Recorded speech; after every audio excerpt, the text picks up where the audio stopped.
कभी सोचा है क्या होता है जब पुरानी जड़ें नई टहनियों को बढ़ने ही ना दें? आज की कहानी कुछ ऐसी ही है। एक ढाबे की कहानी, जहां एक तरफ है पिता जो अपनी परंपराओं को कसकर पकड़े हुए हैं और दूसरी तरफ है बेटा जो बदलाव की एक नई हवा लाना चाहता है।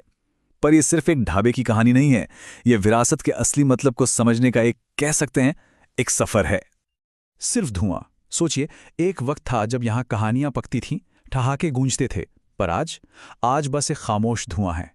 एक ऐसा धुआं जो रामधनी के ढाबे की उस खोई हुई रौनक की कहानी कह रहा है। ये एक लाइन हमें सीधा उस जगह पर ले जाती है जहां वक्त मानो थम सा गया है। तो कहानी के इस मोड़ पर मिलते हैं रामधनी से, इस ढाबे की आत्मा, एक ऐसा इंसान जो अपनी ही बनाई दुनिया में जीता है। लेकिन सवाल यह है कि क्या होगा जब वक्त का पहिया तो आगे घूम जाएगा पर उनकी दुनिया वहीं की वहीं रह जाएगी। चलिए कहानी का पहला पन्ना पलटते हैं। जरा आंखें बंद करके सोचिए, धूल से सनी एक टीन की छत, लकड़ी की बेंचें जिन पर से रंग उखड़ रहा है और एक मेन्यू जो शायद दशकों से नहीं बदला। वही चावल दाल रोटी। बाहर हाईवे पर गाड़ियां रफ्तार से भाग रही हैं, पर इस ढाबे के अंदर वक्त की सुई जैसे अटक सी गई है। और फिर इस ठहरे हुए पानी में एक पत्थर गिरता है, एक हलचल होती है। 10 साल बाद शहर से लौटता है मोहन, रामधनी का बेटा। उसकी आंखों में सिर्फ शहर की चकाचौंध नहीं है, बल्कि एक ऐसा आइडिया है जो इस पुराने ढाबे की नींव हिला सकता है। और बस यहीं से शुरू होता है असली टकराव। तो अब कहानी आ पहुंची है उस मोड़ पर जहां दो पीढ़ियां बिल्कुल आमने सामने खड़ी हैं। एक तरफ पिता की परंपराएं, तो दूसरी तरफ बेटे के नए सपने। और ये सिर्फ दाल में तड़का कैसा हो इसकी बहस नहीं है। नहीं, ये दो अलग अलग दुनियाओं का टकराव है। और ये देखिए, इन दोनों की सोच में जमीन आसमान का फर्क है। रामधनी कहते हैं हम खाना बेचते हैं, एक्सपीरियंस नहीं। तो मोहन का जवाब है लोग अब एक्सपीरियंस के लिए भी आते हैं। ये बस एक छोटी मोटी असहमति नहीं है, ये सोच का वो बुनियादी फर्क है जो अब उनके रिश्ते में दरार डाल रहा है। तू बस एक ढाबा समझता है इसे, मैं इसे अपनी पूरी जिंदगी समझता हूं। रामधनी के इन लफ्जों में ना उनका पूरा दर्द छिपा है। उनके लिए ये ढाबा सिर्फ ईंट और पत्थर की इमारत नहीं, ये उनकी पहचान है। और डर बस इसी बात का है कि अगर ये बदल गया तो वो खुद को ही खो देंगे। और उधर मोहन का जवाब सुनिए, और मैं आपकी जिंदगी को मरते हुए नहीं देख सकता। मतलब वो अपने पिता की विरासत को मिटाना नहीं चाहता, बिल्कुल नहीं। वो तो उसे एक नई सांस, एक नई जिंदगी देना चाहता है। उसका हर आइडिया, हर सुझाव एक बेटे की चिंता से निकला है, किसी बगावत से नहीं। पर होता क्या है, जब बातें दिल पर लगने लगें तो रिश्ते टूटने लगते हैं। अब यह बहस सिर्फ ढाबे की नहीं रही, ये एक बाप बेटे के आत्मसम्मान की, उनकी जिद की लड़ाई बन गई है। जरा सोचिए, रामधनी के दिल पर क्या गुजर रही होगी। उन्हें लग रहा है कि उनका अपना खून, उनका बेटा, उनकी जिंदगी भर की कमाई पर, उनकी मेहनत पर सवाल उठा रहा है। और बस इसी दुख और गुस्से के उबाल में वो एक ऐसी बात कह देते हैं जो शायद सब कुछ हमेशा के लिए बदलने वाली है। तो चला जा वापस शहर। ये सिर्फ शब्द नहीं थे, ये एक पिता के टूटे हुए दिल से निकली आवाज थी। अपनी विरासत को बचाने की जिद में उन्होंने अपनी सबसे कीमती चीज, अपने बेटे को ही खुद से दूर कर दिया। और मोहन चला जाता है। रामधनी की पीठ तो बेटे की तरफ है, एकदम सख्त।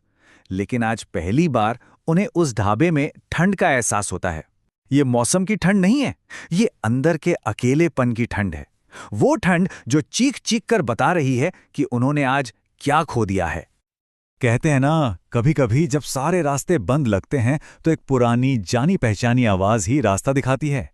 रामधनी के इस अकेलेपन में उनके पुराने दोस्त हरखू काका एक उम्मीद की किरण की तरह आते हैं। मैं हार गया क्या काका? सोचिए, सालों की जिद, सालों का गुरूर, सबके बाद ये सवाल रामधनी के टूटे हुए दिल से निकलता है। ये वो पल है जब वो पहली बार खुद से पूछ रहे हैं, क्या मैं सही था? और जवाब मिलता है, जिद अगर प्यार से बड़ी हो जाए ना तो प्यार हार जाता है रामधनी। हरखू काका के बस इन चंद शब्दों ने रामधनी को जैसे आईना दिखा दिया। उन्हें समझ आया कि वो ढाबा नहीं, अपना बेटा हार रहे थे। और बस यही एक एहसास सब कुछ बदल देता है। और इसी एहसास के साथ एक नई सुबह होती है। पिता और बेटा फिर से एक हो जाते हैं।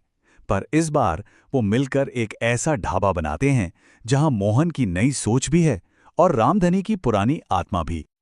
रामधनी जब स्टेशन पहुंचे तो वो सिर्फ मोहन को वापस लेने नहीं गए थे।